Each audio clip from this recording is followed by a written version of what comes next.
But being an informed car buyer is what we want to talk about today. It is very important. It's not just about finding the best price. Our friend and tech expert Dave Hatter joins us this morning to talk about why you should consider the tech inside a vehicle before making that big car purchase. Good morning, Dave. Always good to talk to you. Morning, Jen. As always, thanks for having me on. Happy to be here. Well, I was thinking about you yesterday when I was in my car, and I knew I was going to be talking to you about this. Anytime I do anything tech now, like when I joined over the new Threads, I was thinking, oh, what would Dave Hatter say? So I think about in my car now, like, oh, should I be plugging this cable into this thing? So tell us first, before we get into the details, about this new report from Wired. What exactly is it saying to people?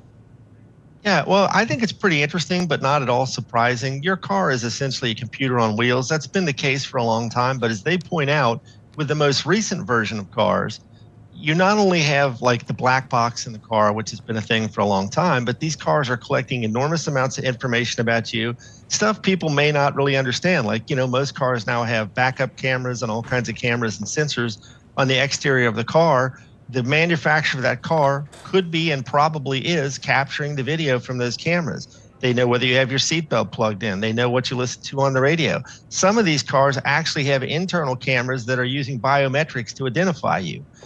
So my point is, none of these things are necessarily nefarious, but A, do you understand that? Is there full disclosure on a new car that you buy that it might be using biometrics to identify you in the car?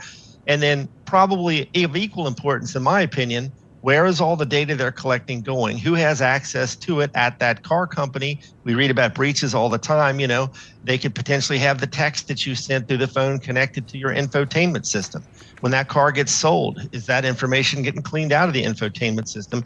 And then again, who are the manufacturers of the cars selling that data to on the back end?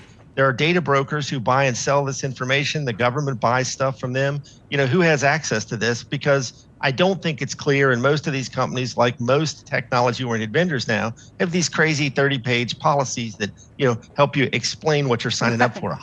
Right, and most of us just kind of like glance at them and then initial it. I was looking over this Wired article, and it kind of goes over several different vehicles and some of the things that they can measure. Which, I think of when I was thinking of this, and like plugging my IFB, the cables, UFB cables into the thing. I know that's one thing that can take your information, but I hadn't even thought about the fact that they could monitor whether I'm wearing my seatbelt or whether I fill up gas and what kind and where and that type of thing, or even tracking. What's the biggest security threat you see in new vehicles? Well, I think some of this biometric stuff that you may not realize is being captured. If the car has a camera and a microphone in it for you to use for like hands-free phone access and such, who has access to that data? Is it recording that? How long do they keep it? Do they sell that? So again, you now have cameras and sensors in virtually everything. Everything has software in it.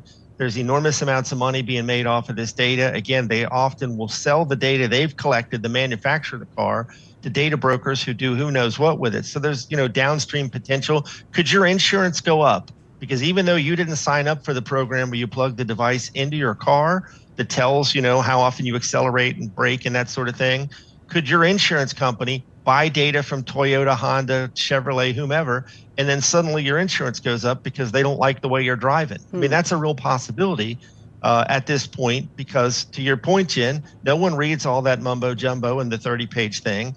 And one of the things I find frustrating about all this tech is most of these companies realize that they make probably as much money off your data as they do off whatever product they're selling you.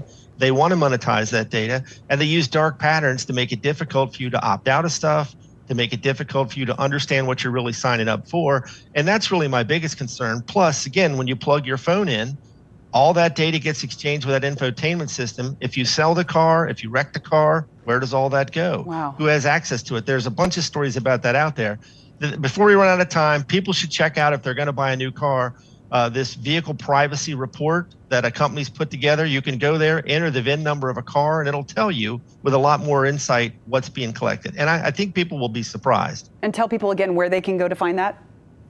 Yeah, vehicleprivacyreport.com. Okay. You can go there, gives you some tips, but you can plug in a VIN, that a unique identifier for the car, and it will give you insight into what that company is collecting from that model car. Gosh, well, we could talk about this forever, but that's a great way to kind of end it there, and a great way people can look up their vehicles.